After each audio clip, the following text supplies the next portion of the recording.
I'm a local loan officer in West Palm Beach, Florida. I've been in the mortgage industry for the last 8 years. I've worked in the industry throughout the country. I've closed over 1,000 loans during my career, so I've seen it all. I'm on a mission to make mortgages both entertaining and educational. Welcome to Lending with Leah. This is the podcast for anyone thinking of potentially owning, in the process of buying, or even owns their own home. And it's magical mortgages. And today we have a special guest with us. This is Jacob Webb. He's the owner and, well, CEO and founder and I guess owner too, of Level 10 Title. Hi, how you doing? Jacob Webb. Thanks for coming, Jacob. Sure, my pleasure. I was excited.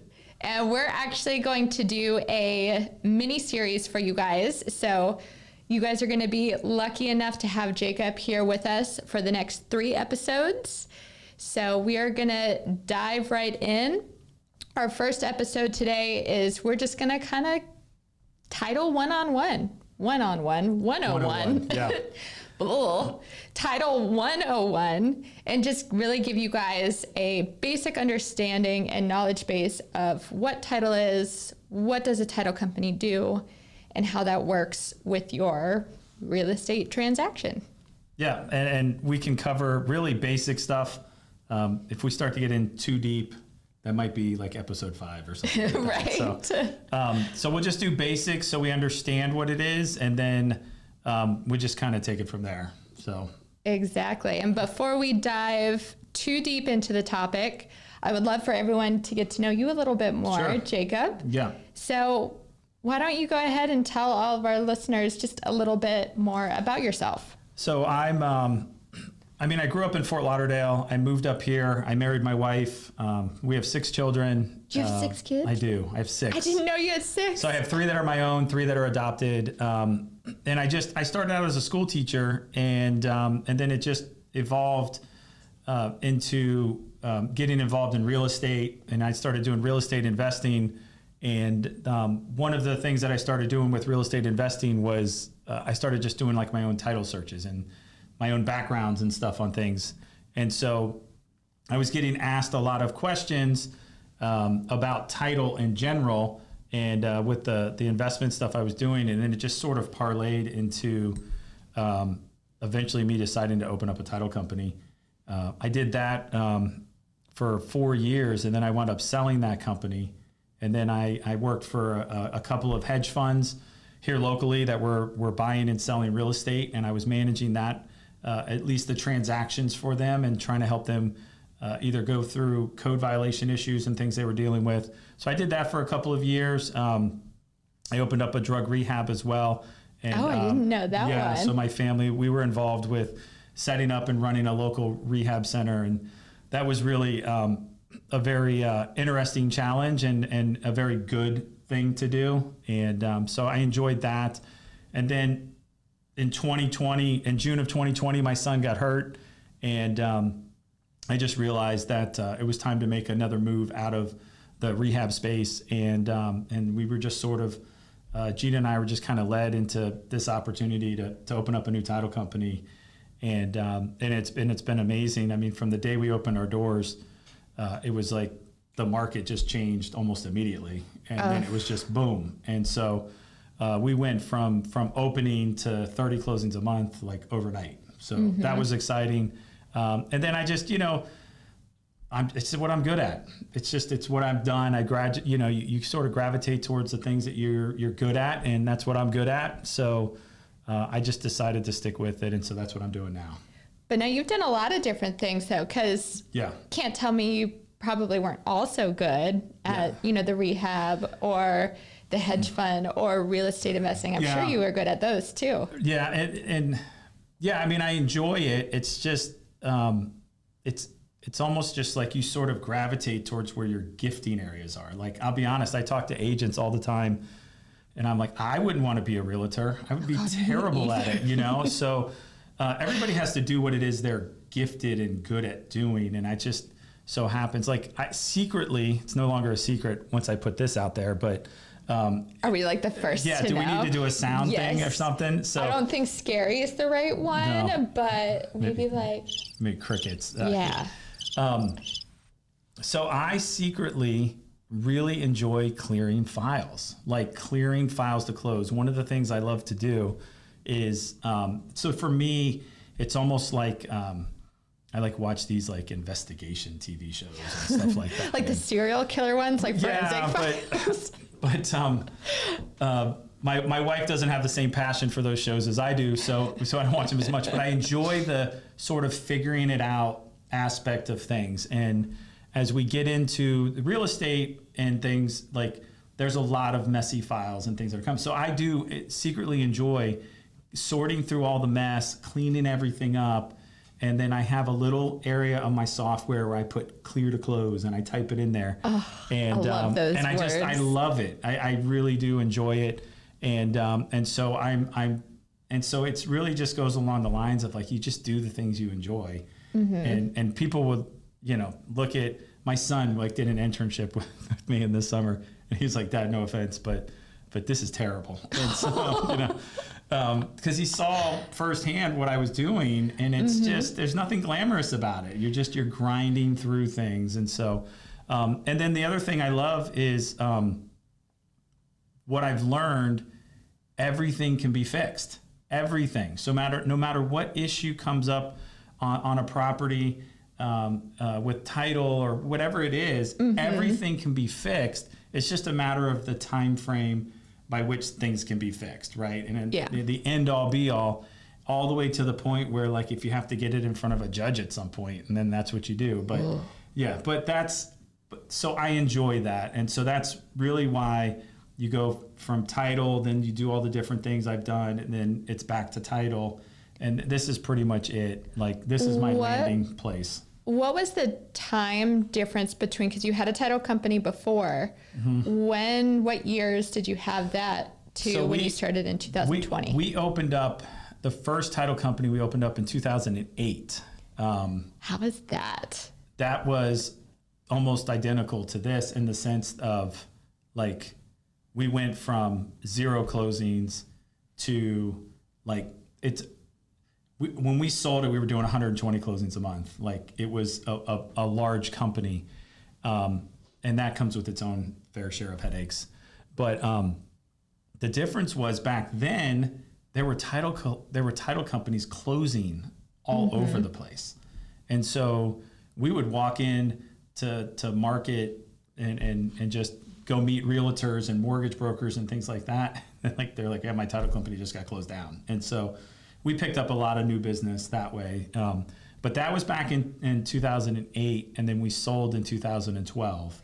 Well, and it just kind of goes to show, too, for our listeners, people that are nervous. I know I hear it a lot. Is there another crash? Is there this or that? That there's still people buying homes, even in slower times. Yeah, I mean, from what I've seen, I haven't been through everything, but I've been through a lot. There's always a market for something. It's just a matter of navigating it and sort of figuring it out. But for me, so this next go round, I wasn't really interested in 120 closing a month, like, title company. I like being involved with the files. Back then, I had a team of, I maybe had a team of 20 people, and I was more managing people than I was actually doing the work. And like, I answer phones, and and people say all the time, like, you're the owner, why are you doing that? I was like, to me, the owner should be doing that. Like, it's, we're the front lines, but we're comfortable where we're at. We want to grow a little bit. But I do enjoy, like, just grinding through these things. I mean, I do enjoy the like, we do the searches, everything comes back, everything's great, no problems. But I call those, in my world, the vanilla loans. Yes, those are great. But I do have I do have some really interesting files that I have to work my way through. So, and I enjoy that. And I definitely want to put a pin in that, because I think you could share some really awesome stories. Yep. But before you share the stories, I think we got to give all the listeners a little bit more detail on exactly what title is. Yes. So that way, when you share the stories, they're like, oh, I get it. Yeah, so it's title insurance it can confuse people. So I have a way that I like to explain it. It seems to be a very simplistic way of doing it. So for instance, I have car insurance for my cars. I have 3 teenage drivers. My car insurance, my car insurance is through the roof. But a car insurance is designed to protect our family and us if anything's going to happen in the future. If the kids do something in one of the cars, or they wreck it, or whatever it is, it protects us from that. We have homeowners insurance, which I just renewed today, and that's another situation. Especially here in Florida. Yeah, awful. And so that protects us if anything happens in the future, anything that could happen, a hurricane, a fire, whatever it is. Title insurance will protect you from the past. And so title insurance it's in force on the day of closing, and it protects the buyer from anything that comes from the past. So what are some things that could pop up? There could be some issues of ownership. There could be, maybe there's outstanding utility liens that weren't wrapped up. Maybe there was a violation of some sort that wasn't taken care of, and it'll protect the buyer from anything from the past. And so like my car insurance and my homeowner's insurance, I pay every month. Every month, it renews once a year. Title insurance is paid one time at closing, and it's just one fee that's on the closing statement.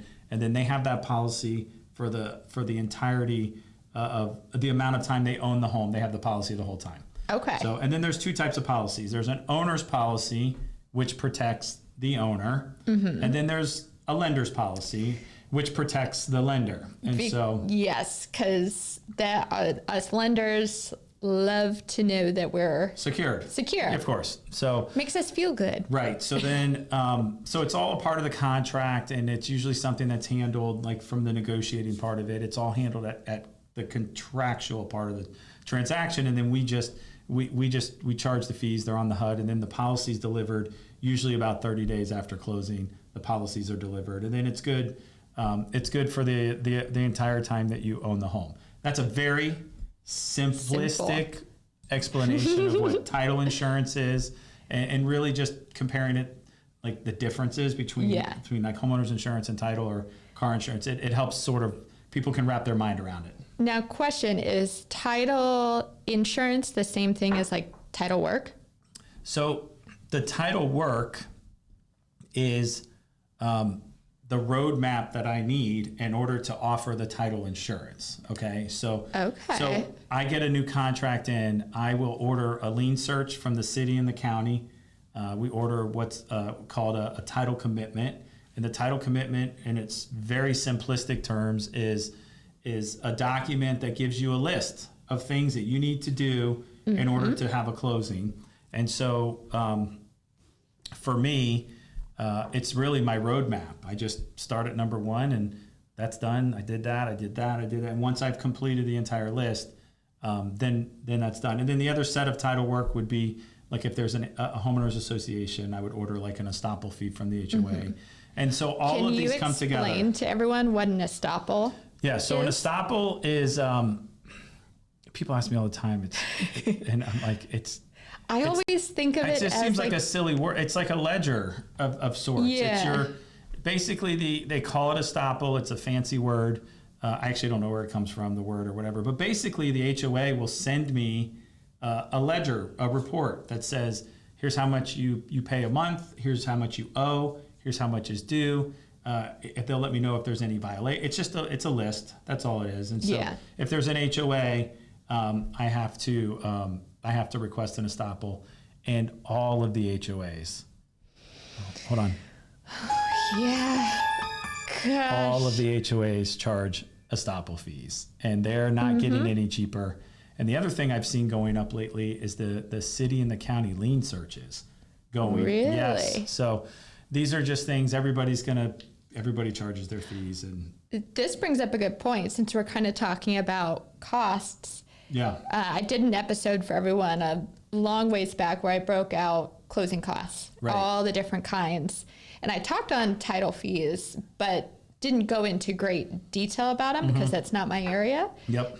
So can you talk a little bit on what are some typical title fees to expect, and also if there's anything buyers should be cautious of that might lead to them being taken advantage of? So every title company or law firm, they're going to charge some type of a settlement fee, right? Mine's $6.95. I tell people it's not the highest, it's not the lowest. It's competitive. But I answer my phone, and that's a big deal. And so, and then people have access to me, and that's really, so I don't get a lot of people, but that's my fee. And then I charge like other things. There's like, you have FedEx fees and wire fees, and they're relatively minimal type charges. And then it comes down to, I would think as a buyer, it would be important to know, like, understand who's paying for the title insurance, because that's a negotiable point. And so that's an area where there's ways that it's traditionally done in each county, like who pays for the title insurance, but it's negotiable. And so I always think it's a great negotiating point. And if you've got an agent that's working with you that's savvy enough to figure that out, like there's a way to say, yeah, I'll pay for the title insurance, and then you lower your price accordingly. And there's some ways to do that. That's probably for another show, but I actually did that when I bought my home in 21. Yeah. So we were in the multiple bid. Yep. There was 10 offers, I think, on my home the day it came on the market. But we were worried about the appraisal. Yep. We were worried about it appraising. So what I chose to do was offer an appraisal gap. And then traditionally in Palm Beach County, the seller pays correct. Title. Yep. But in this case, I said, let's offer list price, but I'll pay title. Yeah. That way the home I'm not going above appraised value. We got to worry about an appraisal issue.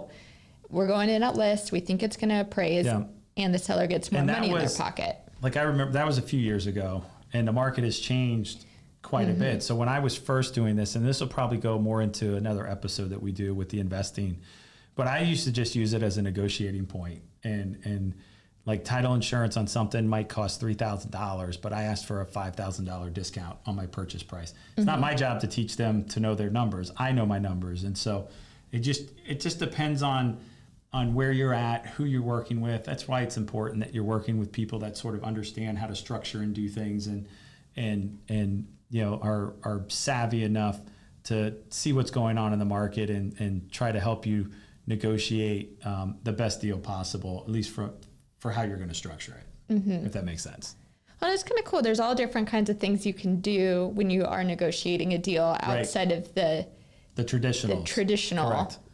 Yeah, and they're not huge numbers, but it's, a couple $1,000 here. Helps. Yeah, it all adds up. So, but to go back, like, if I was a buyer, that would be the main thing. The other thing that we definitely are going to get into in episode 2, when it starts talking about fraud stuff, like, I can't even, I just shared with you guys a little bit earlier about the title company I owned before. Yes. The fraud. So the one thing that it's amazing how different it is. Like, the fraud has evolved. So it is so different than what we were dealing with before. And then there's the one thing I know about fraud is that it's going to keep evolving. And so for me, because it only takes one time for like somebody to accidentally send the wire to the wrong place or the wrong, I don't think I would ever do a closing without it being with my title company, period. Yeah. Where, like, I send the wire and instructions. They're calling me directly for verification. You know what I'm saying? I'm not, there's a lot of wonderful title companies out there. I would want to use my people, and I would pay for it. To me, it's worth it. It's worth it to pay for it. But that would be the biggest thing is just not feeling like you're forced to use maybe a company that you're not comfortable with. Like, I'm a big fan of, if I'm a buyer, I'll pretend I'm a buyer. I have my realtor, my real estate agent, I've got my lender. And then if I could have my title company, then there's four major moving parts with two agents, lender, and title. And I would have an inside approach with three of the four. Like, I feel so to me, that's important. And sometimes that's worth maybe paying a little bit of extra fees. I agree. I mean, I used you guys for my personal home purchase. So not only have I used you for my personal purchase, but we use you guys as well on traditional purchases. I know I refer refinances to you guys. I typically, as a lender in Florida, don't get a say in the title company. It already comes to me.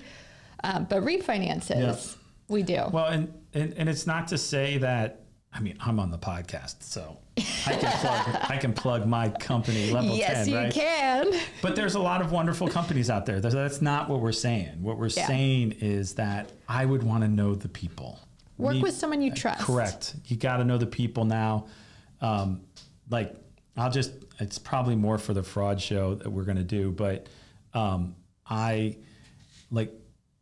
the secure way to send documents used to be, it was even up to recently is fax, right? It's so crazy. When's the last time you've sent a fax, right? It's e-faxes now. Well, it's It's e-faxes, right? But it's still considered secure until I got an email from my underwriter about 3 months ago saying that they found that e-faxes were getting hacked, right? And I'm like, oh my gosh.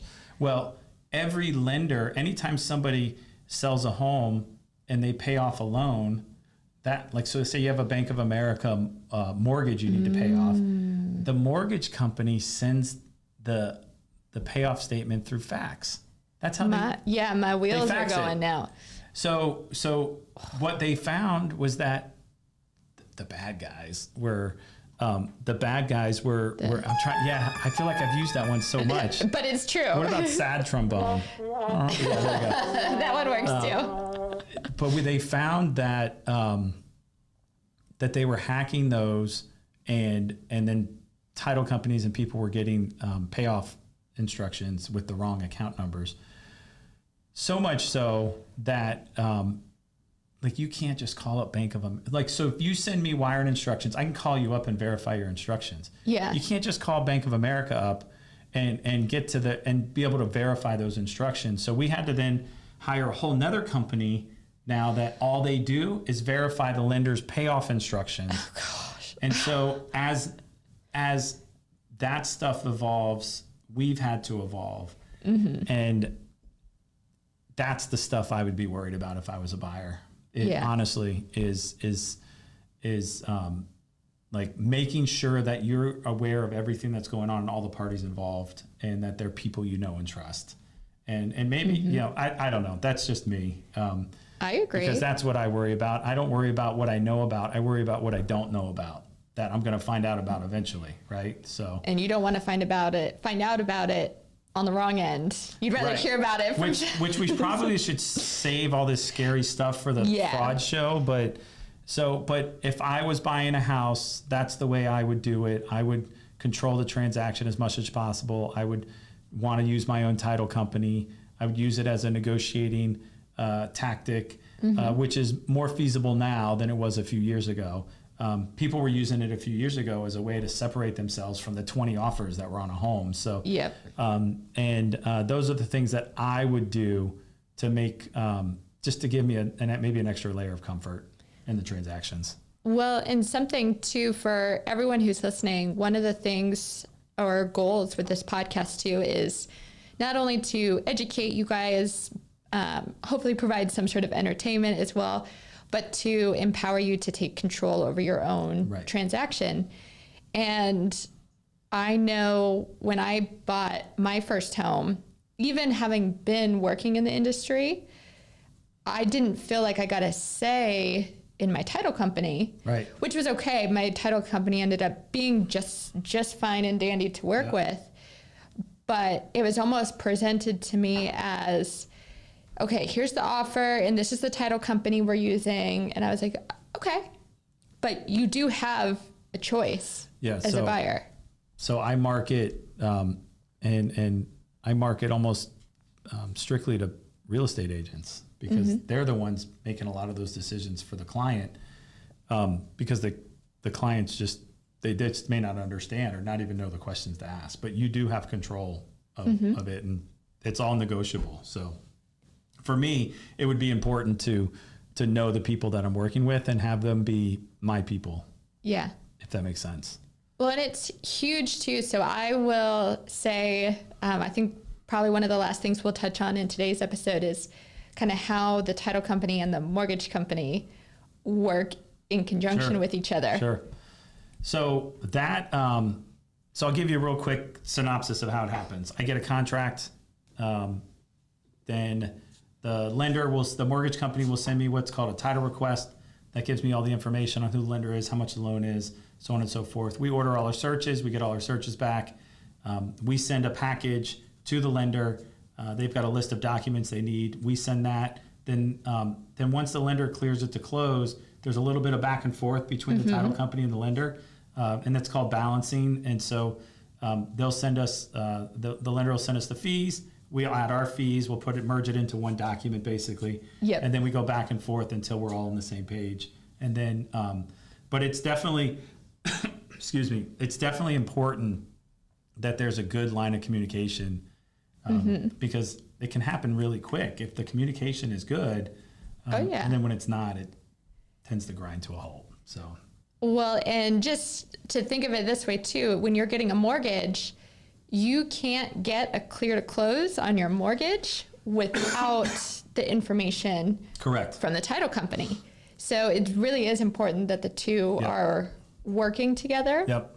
Like I had one this past week, and not a bad title company, but we had a 45-day closing period, and we didn't get the title work until 5 days before closing. Yeah, that's pushing it. And we could have got the clear to close weeks prior to that, but we had to wait because we didn't have I think it's important that this is why, again, going back to trying to have your title company, your realtor, your mortgage company, everybody needs to work together. Like we're all trying to get to the same finish line. So it's not, it's not like, oh, like they're not doing this or they're not doing that. It's more about like, it's just accountability and like saying, hey, like I have a lot going on. You have a lot going on. Your agent has a lot going on. So it's just everybody being on the same page so that we all understand we're trying to get to the same place, so that if you say, hey, Jake, we need this, and I know like, hey, because maybe it was on my list of to-dos, but maybe it's like number 27 instead of 2. And I can bump it up the line a little bit. So that part's important as far as the two communicating together.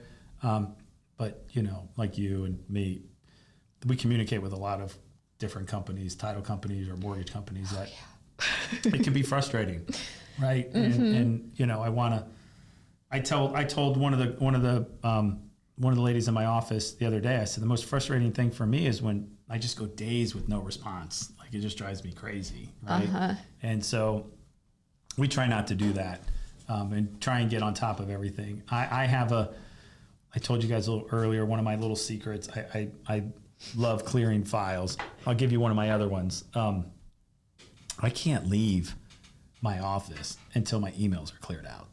So if you want to get something done with me, send me an email. Like if you look at my phone right now, there's probably like 1,000 unread text messages, right? And it's not, so my mind wraps itself around the email. So people have learned, send Jake an email and it'll get done. So I like it. Well, and now, before we wrap up the episode, we had put a pin in it earlier, but now that everyone knows a little bit more about what title work is, what a title company does, how it works with the mortgage company, do you have a interesting story? Something like maybe something came back, or one of those really hard puzzle pieces that you were able to put together? I mean, I deal with, I can just think of, I'm trying to think of which one I want to do that's not going to take forever. I deal with a lot of people that are deceased. And so a lot of times people think that, well, my sister passed away and left it to me. But the paperwork doesn't say that. And So you got to go through this process with people of helping them understand that, like, yeah, and that may be the case, and you may have lived here for 20 years, but it still has to have a paper trail to follow up on. One of the other ones I deal with quite a bit is I'm trying to see if there's a good music sound for this one. Try the intro. Let's do that. That'll work. So the state of Florida has really strong homestead rules. I get asked all the time, how do I like sell my house without my wife signing? Like, it happens all the time. And so Florida has really strong homestead rules that protect spouses, among other things, but it protects spouses from being able to have things like that happen. And or I hear a lot of, we've been separated for 10 years, but like the divorce was never final. So I hear about those all the time too. So your title insurance actually protects you from things like that, right? So for instance, say somebody was selling the home, and like, I mean, it's probably the next one. I'll do one for the fraud class, but say somebody's selling their home, and you say, okay, Frank, are you single or married? No, I'm single. What do you have that would actually verify the authenticity of the fact that he's single or married? Right? There's really, you have to take his word for it. He signs paperwork. Yeah. So then all of a sudden a wife shows up 2 years later and says, I never signed off on it. So your title insurance would protect from things like that. I see that all the time. Like people conveniently leave their spouses off, or common law divorce. Like, that's not a thing. So I tell people, like, as long as your paperwork lines up. I had somebody the other day. I have in my safe under my desk. The lady she did a quiet title. She did a quiet title to wipe her husband out off of the title of the property, and it worked.